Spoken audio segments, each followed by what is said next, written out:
সংগ্রামী ছাত্র জনতা জুলাই বিপ্লবের পরে আমরা যখন শহীদদের আকাঙ্ক্ষার আলোকে বৈষম্যহীন ইনসাফ ভিত্তিক বাংলাদেশ বিনির্মাণ করার কথা বলছিলাম, ঠিক সেই সময় থেকে একটি দল সারা দেশে সন্ত্রাসের রাজত্ব কায়েম করেছে।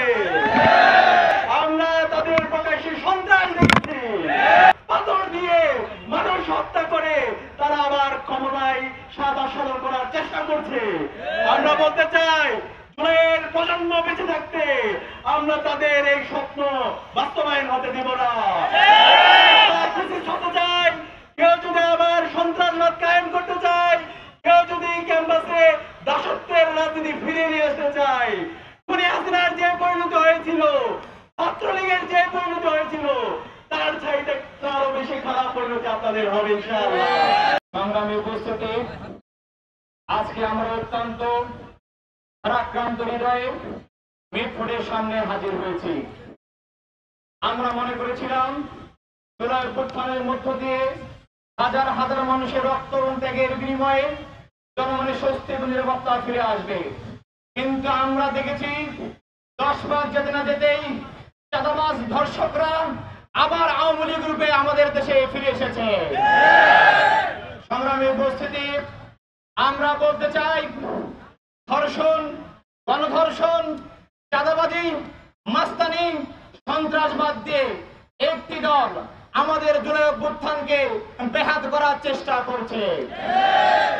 তাদের 31 দফার 31 দফা নাই, তাদের 31 দফা এখন গণধর্ষণ, চাঁদাবাজি, ছাত্রলীগ পুনর্বাসন, মানুষ হত্যার মাধ্যমে 37 দফায় পরিণত হয়েছে।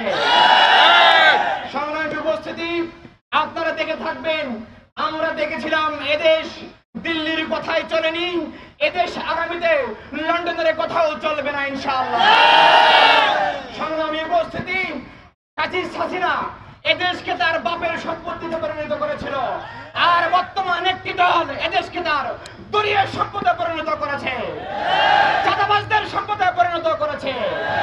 সংগ্রামী উপস্থিতি, আমরা স্পষ্ট করে বলে দিতে চাই, যে দল তার নেতা কর্মীদের চাকরি দিতে পারে না, চাঁদাবাজি করে মাস্তানি করে পেট চালাতে হয়, তারা নাকি 1 কোটি মানুষের চাকরি দিবে। এই সমস্ত ভাওতাবাজি সবার আগে বন্ধ করেন। শেখ হাসিনা একবার বলেছিল 10 টাকা চাল, 5 টাকা কাঁচা ঝাল, আর ঘরে ঘরে চাকরি দেওয়ার স্লোগান দিয়ে তারা মানুষ হত্যা করেছিল।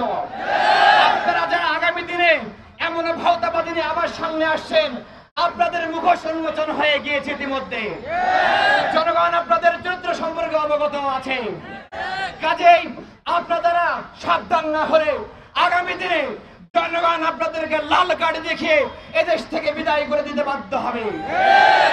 সংগ্রামী উপস্থিতি, আপনারা গতকাল যা দেখেছেন, এটি ক্ষমতায় আসার পূর্বে টেইলার মাত্র, তার ট্রায়াল দিয়েছে। ক্ষমতায় আসার পরে আরো কি করবে তা সহজেই আমরা অনুমান করতে পেরেছি। সংগ্রামী উপস্থিতি, আমরা স্পষ্ট করে বলে দিতে চাই, গতকাল যে হত্যা হয়েছে সারা দেশে, গত 10 মাসে 150 জন নিরীহ মানুষকে হত্যা করেছে, তার প্রত্যেকটি বিচার করতে হবে। শুধু হত্যাকারী নয়, এই হত্যাকারী সংগঠনের বিচার করতে হবে। যারা নির্দেশ দিয়েছে সবাইকে আইনের আওতায় আনতে হবে। আমরা জানি আগামী দিনে আমরা ঐক্যবদ্ধ না থাকলে জুলাই অভ্যুত্থানকে আমরা বিপ্লবে রূপান্তর করতে পারবো না। কাজেই আগামী দিনে ঐক্যবদ্ধ ভাবে চাঁদাবাজি মুক্ত, সন্ত্রাস মুক্ত, ধর্ষক মুক্ত দেশ গড়ার জন্য, শহীদদের স্বপ্নের দেশ গড়ার জন্য আন্দোলনে সক্রিয় থাকার উদাত্ত আহ্বান জানিয়ে আজকের মতো কথা শেষ করছি। আসসালামু আলাইকুম ওয়া রাহমাতুল্লাহ। বাংলাদেশ জিন্দাবাদ, ইসলামী ছাত্র শিবির জিন্দাবাদ।